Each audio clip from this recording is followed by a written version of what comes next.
우리를 사랑하시고 복 주시는 하나님께서 오늘 우리에게 주시는 말씀은 로마서 13장 8절에서 10절 말씀입니다. 신약성경 257페이지 로마서 13장 8절부터 10절까지 함께 교독하겠습니다. 같이 있습니다.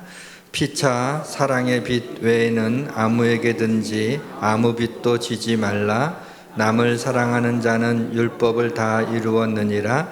간음하지 말라, 살인하지 말라, 도둑질하지 말라, 탐내지 말라 한 것과 그 외에 다른 계명이 있을지라도 내 이웃을 내 자신과 같이 사랑하라 하신 그 말씀 가운데 다 들었느니라.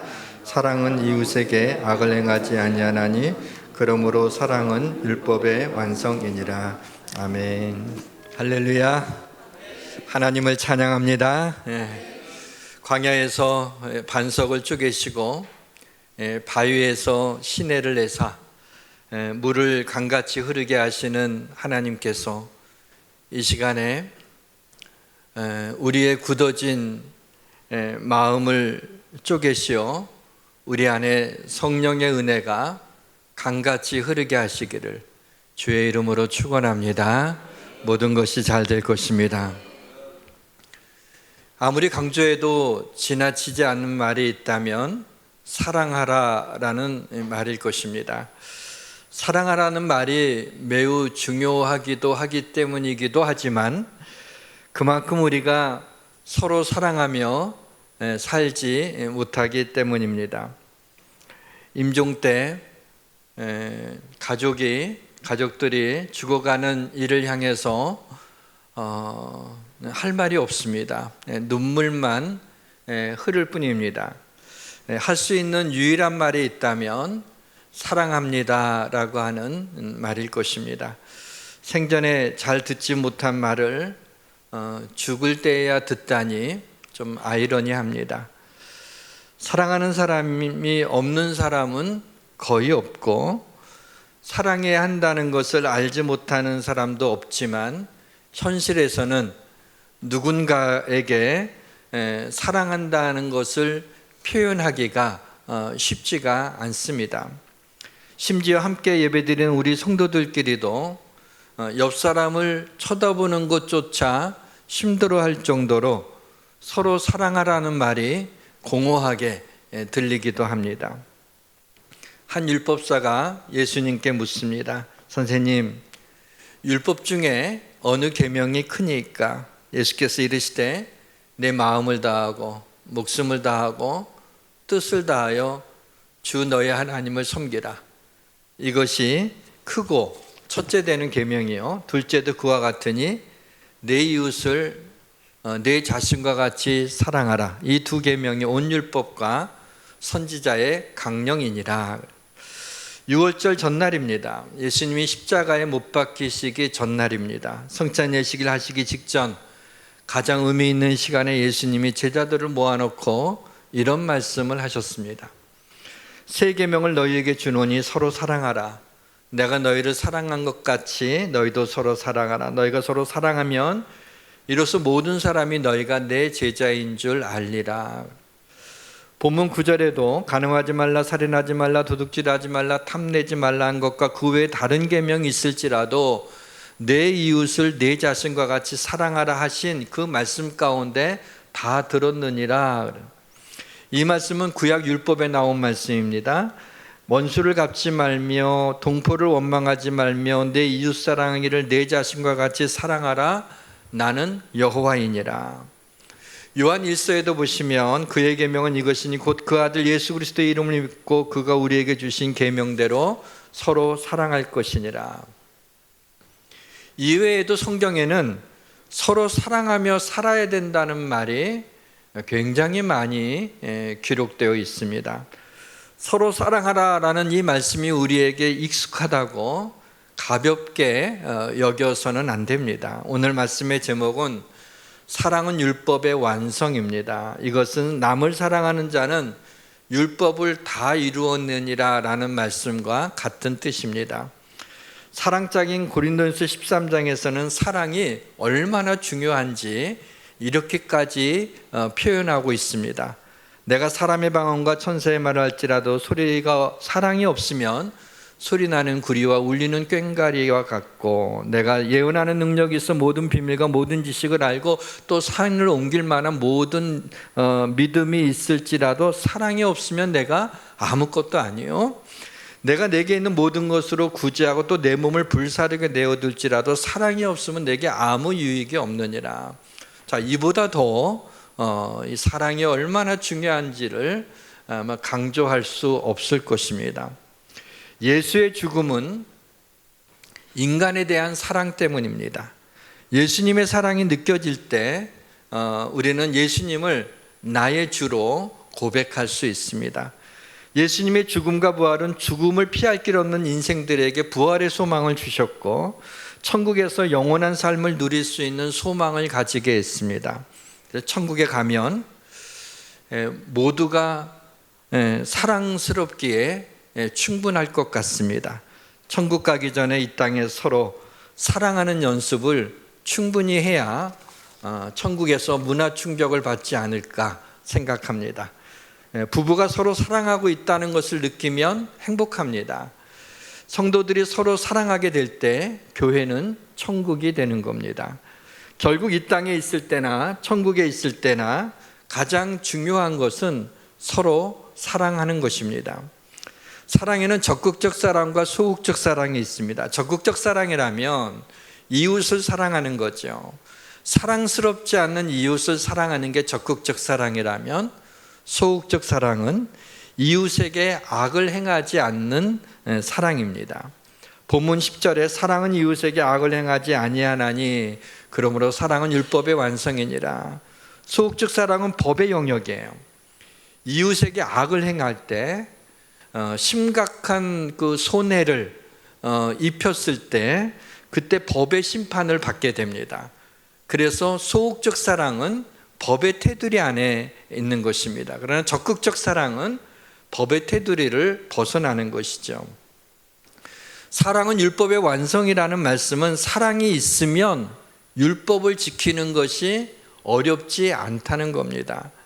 여러분, 아내를 내가 정말 사랑한다면 어떻게 다른 여자와 간음을 할 수 있겠습니까? 사람의 생명을 내가 귀하게 여긴다면 어떻게 살인을 할 수가 있겠습니까? 이웃을 사랑한다면 도둑질을 어떻게 하며 남의 것을 탐낼 수가 있겠습니까? 내일부터 금요일까지 우리는 십계명 특별 새벽 기도회를 갖습니다. 이 특세 앞에다가 십계명을 붙인 이유는 율법의 핵심인 이 십계명을 좀 들여다보려는 것입니다. 출애굽기 20장에 십계명이 나오는데, 십계명을 주시기 직전에 하나님이 이런 말씀을 하셨어요. 20장 1절에 보시면 나는 너를 애굽 땅 종 되었던 집에서 인도하여 낸 내 하나님 여호와라. 그리고 나서 2절부터 십계명이 나옵니다. 이건 무슨 의미를 가지고 있냐면, 내가 이제부터 하는 이야기는 내가 너희들을 애굽에서 건져낸, 구원해낸 이 구원의 은혜를 가지고 이 십계명을 지킬 수 있다라고 하는 것을 이야기하고 계신 것입니다.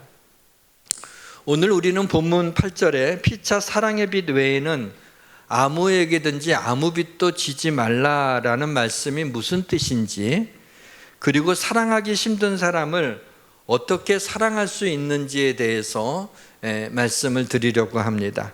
성령님께서 우리의 이해의 지평을 넓혀주시기를 주님의 이름으로 축원합니다. 피차 사랑의 빛 외에는 아무에게도 아무 빛도 지지 말라라는 말씀은 어려울 때 돈을 빌려서 빚을 지지 말라라는 말씀이 아닙니다. 사랑의 빚진 자로서 사랑하며 인생을 살아내라라고 하는 그런 말씀입니다.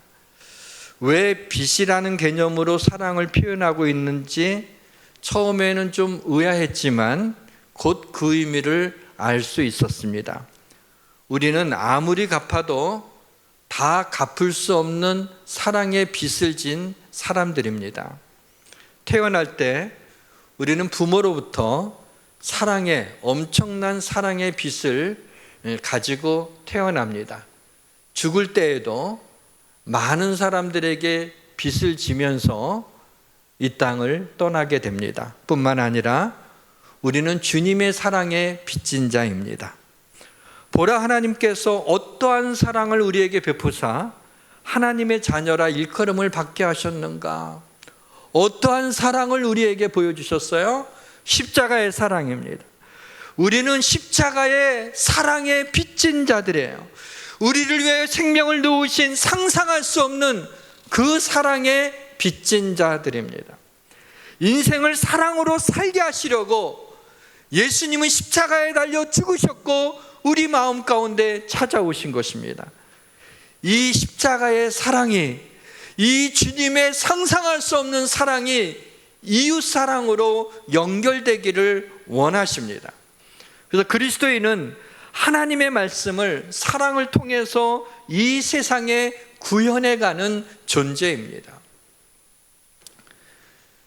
누군가에게 사랑을 베풀고 나서 상처를 받는 그런 경우들이 있습니다.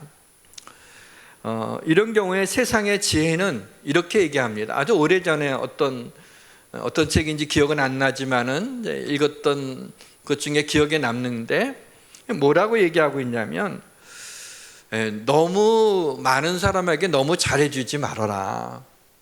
너무 사랑을 많이 베풀지 말라. 좀 이기적으로 살아라. 조금은 이기적으로 살아라. 왜냐하면 내가 상처받기 때문이다 라고 그렇게 말하는 거예요. 그렇죠.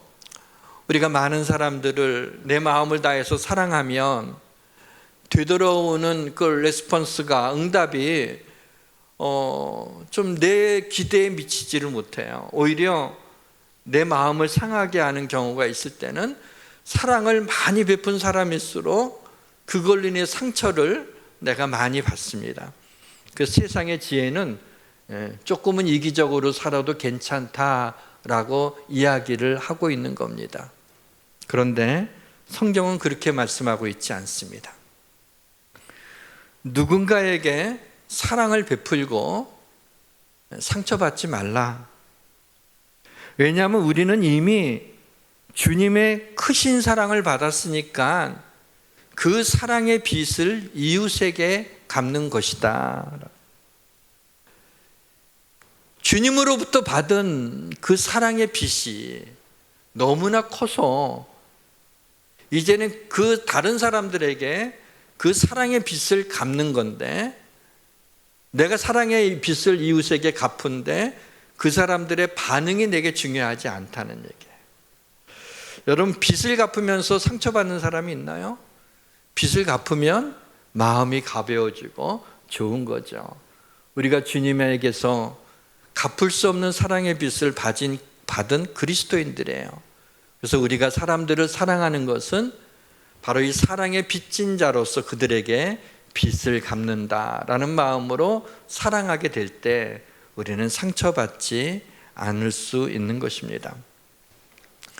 그리스도인은 어떻게 살까 하는 염려와 걱정을 다 주님께 맡긴 사람들입니다. 더 이상 무거운 짐을 가지고 살아야 될 이유가 없는 사람들입니다. 이제 우리가 할 일은 오직 사랑만 하며 사는 것뿐입니다. 주님은 저와 여러분에게 사랑만 하며 살라고 초대하셨습니다. 사랑만 하며 살아도 인생은 짧습니다. 만약에 후회하는 것이 있다면 좀 더 사랑하고 좀 더 표현할 걸일 것입니다. 사랑하는 성도 여러분, 우리는 사랑의 빚진 자임을 기억해야 됩니다. 인생은 사랑의 빚을 갚아가는 여정입니다. 받은 은혜를 갚아가는 여정임을 믿으시기를 주님의 이름으로 축원합니다. 배너가 되기 위해서는 메살라가 필요했듯이 우리에게서도 이웃이 필요합니다. 이웃을 사랑하라고 하는 말씀은 이웃이 나에게 어떤 존재인지, 나에게 있어서 내 이웃이 가까이 있는 사람이 어떤 역할을 하든지 간에 그의 존재와 인생을 가치 있게 여기라는 것입니다. 이웃을 사랑한다는 것은 내 이웃이, 내 주변에 있는 사람의 가치가 있고 그의 존재를 인정하라는 것이죠. 근데 이것이 쉽지 않습니다. 인간은 자신은 인정받기를 원하면서 남을 인정하는 것에 인색하기 때문입니다. 인간은 자신만 사랑하며 남을 사랑할 만한 실력이 없기 때문입니다. 사랑하는 성도 여러분, 미워해도 될 만한 사람은 없습니다. 사랑스럽지 못한 사람이 있다면 용서해 주시고 이해해 주시기를 바랍니다. 어떻게 사랑스럽지 않은 사람을 사랑할 수 있단 말입니까? 첫째는 이제 세 가지를 짤막짤막하게 말씀을 드릴 텐데요. 첫째는 주님의 사랑으로 사랑할 수 있습니다. 아버지께서 나를 사랑하신 것 같이 나도 너희를 사랑하였으니 나의 사랑 안에 거하라. 내 계명은 곧 내가 너희를 사랑한 것 같이 너희도 서로 사랑하게 하는 이것이니라 라고 말씀하고 있죠. 주님께서 계명을 말씀하시고 율법을 얘기할 때 언제나 사랑을 얘기하셨어요. 다른 십계명을 얘기한 적이 없습니다. 언제나 사랑하라고 이야기하고 있습니다. 제자 훈련을 하는데 예전에 내가 여러분들을 그리스도의 심장으로 사랑합니다. 그랬더니 한 집사님이 이러는 거예요. 그래서 내가 그래 보이지 않았나요? 내가 집사님을 그렇게 사랑하는 것처럼 느껴지죠. 아니요, 그게 아니고 아마 그리스도의 심장으로 사랑한다는 말이 조금은 낯설게 아니면 좀 충격적으로 다가왔던 것 같아요. 목사에게 있어서 우리 성도들을 얼마나 사랑하는가라고 할 때 분명하게 말씀드릴 수 있는 것은 그리스도의 심장으로 사랑한다는 말은 아주 정확한 표현이에요. 어떤 우리 교회의 신앙생활 잘 하시고 또 그 남자 집사님은 수시로 저한테 신앙 상담할 게 있다고 하면서 이제 저를 만나기를 원하는 분이었어요. 대부분이 목사님 바쁘실 텐데 뭐 특별한 아주 정말 특별한 일 아니면 아니야, 제가 목회하는 동안에 한 번도 이렇게 이제 뭐 차를 마신다든가 식사를 한 적이 없는 분들도 많이 계시죠. 근데 아무튼 이분은 이제 그런 거 개의치 않고 저는 뭐 하면은 자주 적어도 한 달에 한 번 정도는 이렇게 만나서 자신의 이야기를 하고 기도 제목도 얘기하고 그래요. 그래서 제가 괜찮다고 얘기하시라고 제가 기도해 드린다고 하고 잘 얘기를 들어주고 그랬어요. 근데 이제 굉장히 멀리 이사 가시게 됐어요. 그러니까 이제 교회를 나오기가 이제 힘들잖아요. 너무 마음이 아프고 섭섭하지만은 너무나 내가 생각할 때도 좀 무리가 되는 곳으로 이제 1시간 반 이상 가셔야 되니까 제가 좋은 교회 잘 이렇게 하나님의 인도하심을 따라 이게 선택하고 섬기시라고. 그리고 나서 한 몇 달이 지났어요. 적어도 한 6개월 이상이 지난 것 같아요.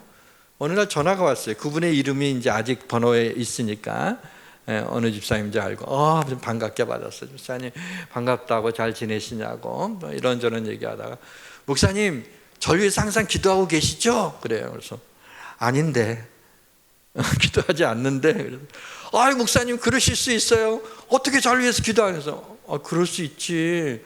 우리 교회 떠났잖아. 떠났어도 어떻게 기도를 안 해 주셔요? 그래서 우리 성도들 하는 것만 해도 힘들어. 집사님까지 내가 기도 못해. 교회 떠났으니까. 그래서 집 아직 안 팔았어요. 식사동에 다시 갈 수도 있는데 막 그래요. 섭섭해서. 그래서 오면 다시 사랑하지.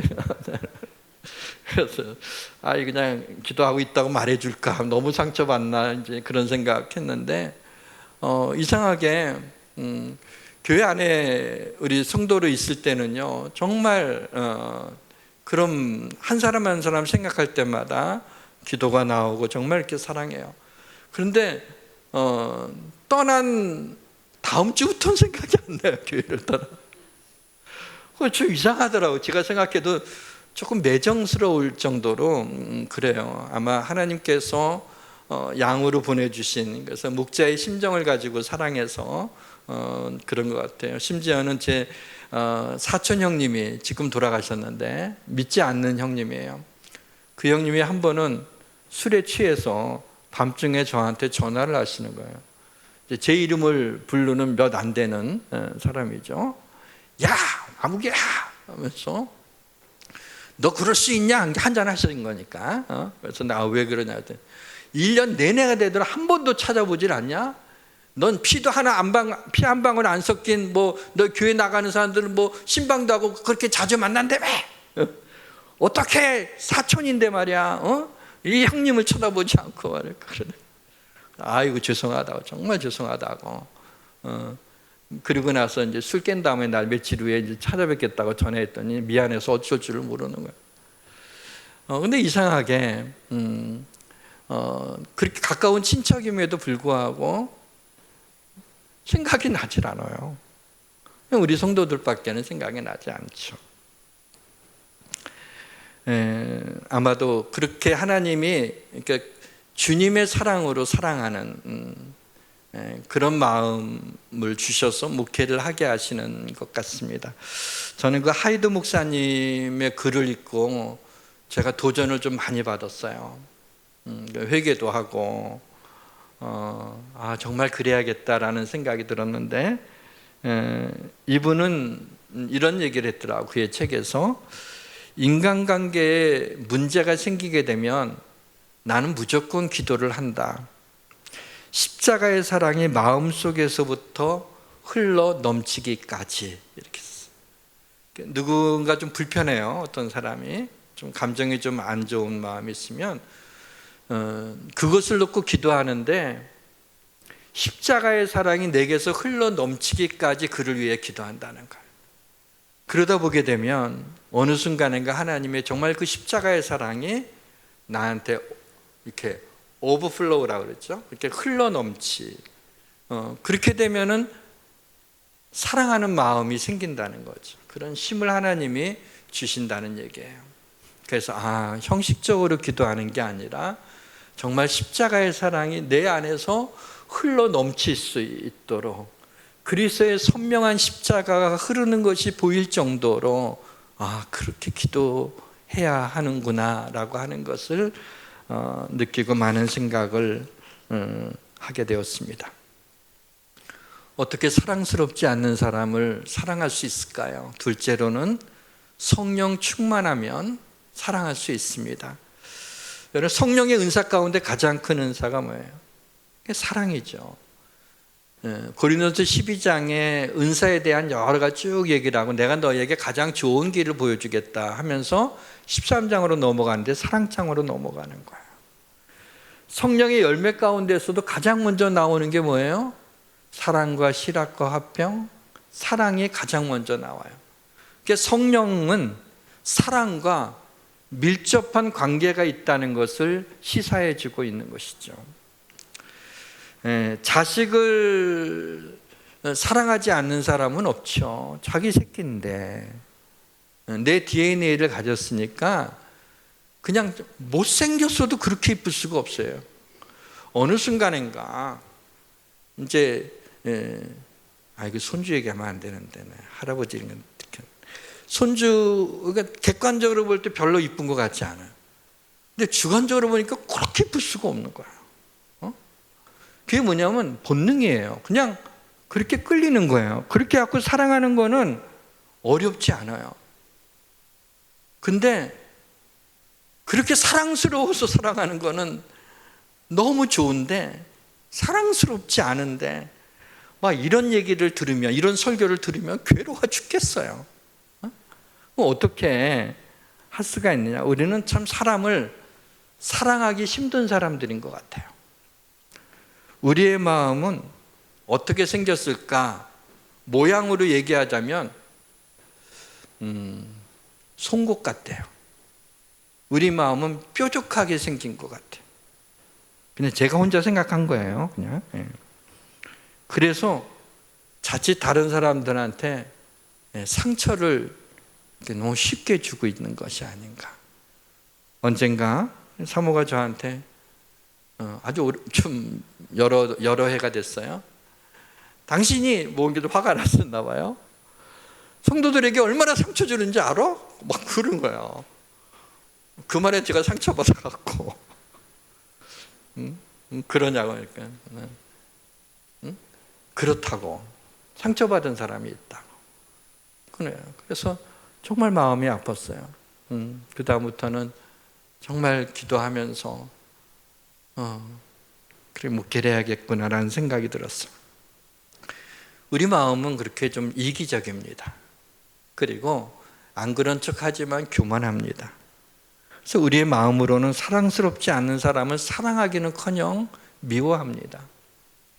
그러나 성령 충만하면 성령님이 우리의 마음을 다스릴 때 사랑스럽지 않은 사람도 하나님이 사랑스럽게 할 수 있는 은혜를 베풀어 주심을 믿으시길 주님의 이름으로 축원합니다. 어떻게 사랑스럽지 않은 사람을 사랑할 수 있단 말입니까? 마지막으로 사랑하기로 선택하는 거예요. 사랑하기로 결심하는 거예요. 사랑스럽지 않은데 사랑하려고 결단하는 거예요. 그래갖고 사랑하지 못할 사람은 없어요. 개도 사랑하는데, 강아지도 사랑하잖아요. 근데 사람을 왜 못 사랑해요? 사람이라서 못 사랑하나? 결단하면 사랑할 수 있어요. 사랑을 선택한다는 말은 뭐냐면 감정이 아니라 의지로 사랑하라는 거예요. 내 마음이 아니라 그리스도의 심장으로 사랑하라는 거예요. 그러면 변치 않아요. 어떤 성도는 나는 뭐 교회에 큰 힘도 되지 못하고 해서 목사님은 나는 좀 덜 사랑할 거야. 여러분 그럴 리가 있습니까? 나는 뭐 요즘에 제대로 신앙생활하지 못하고 그러니까 뭐 잘 열심히 교회 봉사하고 그런 사람을 목사님 더 사랑할, 그럴 리가 있습니까? 그렇지 않아요. 누구나 다 우리 성도라면 사랑하죠. 좀 든든하고 고마운 분도 물론 있고 뭔가 안타깝고 그런 분도 있지만은 사랑하는 마음에 있어서는 조금도 틀리지 않습니다. 의지를 가지고 억지로라도 사랑하면 놀랍게도 사랑의 마음이 생깁니다. 어떤 여인이 남편에 대한 증오심을 가지고 이제 이혼을 하려고 하는데 이혼을 하려고 해도 분해 죽겠어요. 그동안에 사는 게. 그래가지고 신문 칼럼니스트이자 목회자였던 조지 클레인 박사님한테 이제 찾아가서 그 얘기를 하는 거예요. 저 남편하고 이혼하고 싶어요. 저를 너무나 괴롭혀서. 근데 이혼하기 전에 최대한 남편을 괴롭히고 이혼해야 내가 속이 시원할 것 같아요. 그랬더니 클레인 목사님이 뭐 그러시면 안 되고 뭐 이런 게 아니라 아주 묘한 계획을 이야기해 주는 거예요. 알았다고. 그러면 통쾌하게 아주 남편을 굉장히 괴롭히고 이혼할 수 있는 그 계략을 내가 얘기해 주겠다고. 뭔 얘기냐고. 집에 가서 3달 동안만 남편이 당신이 정말 남편을 사랑하는 것처럼 착각하게끔 그렇게 행동하시라고. 그러면서 남편이 여보, 내가 당신이 나한테 얼마나 귀하고 소중한 존재인 줄 아냐고 이런 얘기도 하고, 남편의 장점을 찾아서 그것을 칭찬해 주기도 하고, 남편을 기쁘게 하고 즐겁게 해주는 일에 노력하십시오. 남편으로 하여금 내 아내가 나를 정말 사랑하고 있구나라는 걸 확신시킬 정도로 그렇게 하라고. 이 여인은 얼굴색이 흑빛으로 변하는 거야. 지금 괴롭혀가고 하는데 뭔 사랑하고 있는데, 그 끝말이 뭐냐면 그리고 나서 남편이 이제 이 여자가 나를 정말 사랑하는구나 하고 느낄 때쯤 이혼합시다 라고 폭탄 선언하십시오. 그러면 남편이 얼마나 놀래고 화가 나고 당황스럽고 얼마나 힘들겠냐고, 통쾌하지 않냐고. 그랬더니 여인이 오, 그 방법 좋다고 남편이 기겁을 하겠네요. 그러면 지 진짜 좋아하는 줄 알고 그랬다가 이혼하자 그러면은 이야, 그 좋은 생각이라고.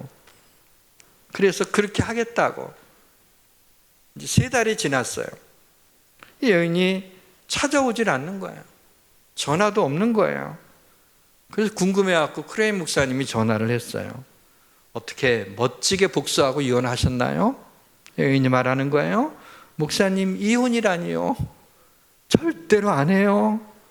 저는 정말로 제 남편을 사랑해요. 남편도 저를 얼마나 사랑하는지 몰라요. 그렇게 얘기하더라는 거예요. 그러니까 복수하려고 사랑하는 척 3달 동안을 그렇게 했더니 남편도 변화되고 사랑하는 마음이 생겼다는 거죠. 의지를 가지고 한 행동이 좋은 감정을 낳기도 해요. 하물며 뭐 그렇게 원수진 것도 없는데 좀 나하고 안 맞고 좀 어떤 말 한마디 들은 게 속상해서 생각이 나하고 다르다고 뭐 복수까지 할 것까지는 없잖아요. 그러면 그를 사랑하기로 선택하고 의지를 가지고 하면 금방 풀리게 되어 있는 거예요. 좀 이 크레인 목사님이 좀 위험한 처방이죠. 이런 처방은 뭐 이렇게 바람직하지도 않은 것 같아요. 그렇지만 사랑하라는 주님의 명령에 순종하면 사랑하지 못할 사람은 없다는 것을 이야기하고 있는 겁니다. 여러분, 누군가가 마음에 걸립니까? 지금 이 시간에 그 사람을 사랑해야지 하는 마음으로 그 사람을 먼저 내 마음에서 마구마구 빚으십시오. 그냥 쪼물락쪼물락 해갖고 그 사람 뭐 생각하고 그냥 얼굴부터 그냥 그 사람의 마음부터 그냥 확 쪼물락쪼물락 반죽해서 그냥 주님의 뜨거운 사랑을 생각해서 주님의 사랑의 온도가 몇 도일까요? 100도? 1000도?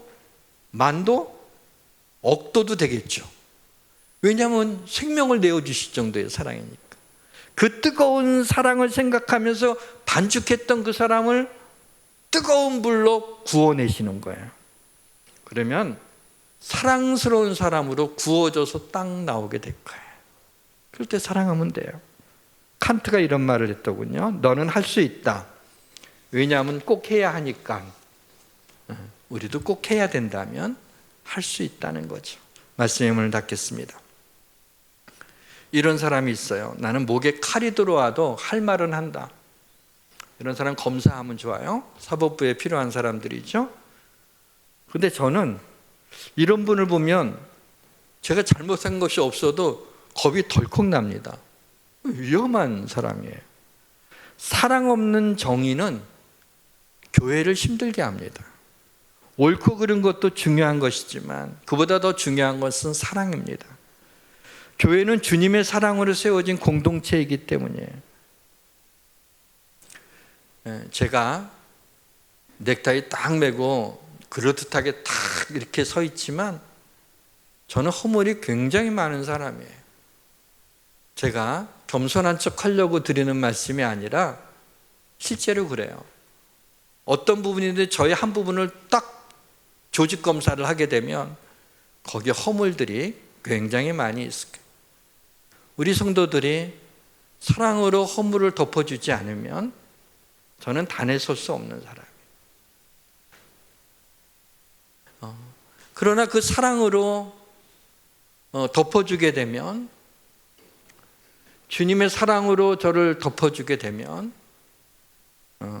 그러면 단에 서서 말씀을 전할 수 있죠. 교회에서의 공의로운 심판은 하나님이 하시는 겁니다. 내가 심판자가 되어서는 안 돼요. 그 심판으로 내가 심판을 받게 되는 겁니다. 우리의 신앙생활은 하나님이 나를 얼마나 사랑하시느냐에 달려있지 않고 내가 하나님을 얼마나 사랑하느냐에 달려 있습니다. 그래서 사랑하는 사람은 한 번이라도 더 보고 싶은 거죠. 보고 헤어졌는데 또 보고 싶어. 그게 사랑이에요. 그래서 하나님 앞에 기도하려고 나온다든가 예배 드리려고 나온다든가 하나님을 찬양한다든가 하나님 앞에 가까이 자주 가고 싶은 사람, 하나님을 그만큼 사랑하는 것이죠. 연예인들이 드라마를 같이 하면서 서로 사귀는 경우가 많이 있다 그래요. 생각해 보니 그럴 것 같아요. 얼마나 배우들이 잘생겼어요. 여자 탤런트들이 얼마나 예뻐요. 그런데 막 감정을 실어서 연기를 하잖아요. 뭐 처음부터 사랑했겠어요? 근데 그렇게 하고 스킨십도 하고 막 감정 실어서 이렇게 하다 보니까 진짜 좋아지는 거예요. 처음에 어색했던 사람인데. 그래갖고 연인이 됐다 그러는데 한 몇 달 지나서 보게 되면은 헤어졌대요. 왜 그런가 봤더니 서로 스케줄이 바빠서 만날 시간이 없대요. 자주 보게 되면은 사귀고 결혼할 정도로 가까워지지만 안 보면 헤어지게 되어 있는 거죠. 하나님을 사랑하면 우리 신앙생활이 즐겁습니다. 찬양하는 것도 기쁘고 기도하는 시간이 내 영혼이 쉼을 갖는 시간이에요. 교회가 여러 가지 부족한 것이 많더라도 교회는 사랑이 넘쳐야 돼요. 무엇보다도 뜨겁게 서로 사랑할지니 사랑은 허다한 죄를 덮느니라. 우리가 주님의 이 뜨거운 사랑을 가지고 우리의 성도들 또 우리 주변에 가까운 사람들을 다 사랑하는, 주님의 사랑으로 사랑하고 성령 충만해서 사랑하고 또 사랑하기로 결단한, 그렇게 선택하면서 너희가 서로 사랑하라는 주님의 명령을 이루며 사랑으로 여러분의 인생을 살아내시기를 주님의 이름으로 축원합니다. 자, 우리 찬양합시다. 아주 먼 옛날 하늘에서는, 아주 먼 옛날 하늘에서는 당신을 향한 계획이 있었죠. 하나님께서 바라보시며 좋았더라고 말씀하셨네. 이 세상 그 무엇보다 귀하게 나의 손으로 창조하였노라. 내가 너로 인하여 기뻐하노라. 내가 너를 사랑하노라.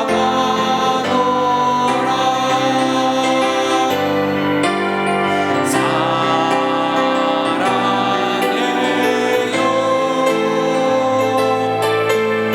축복해요.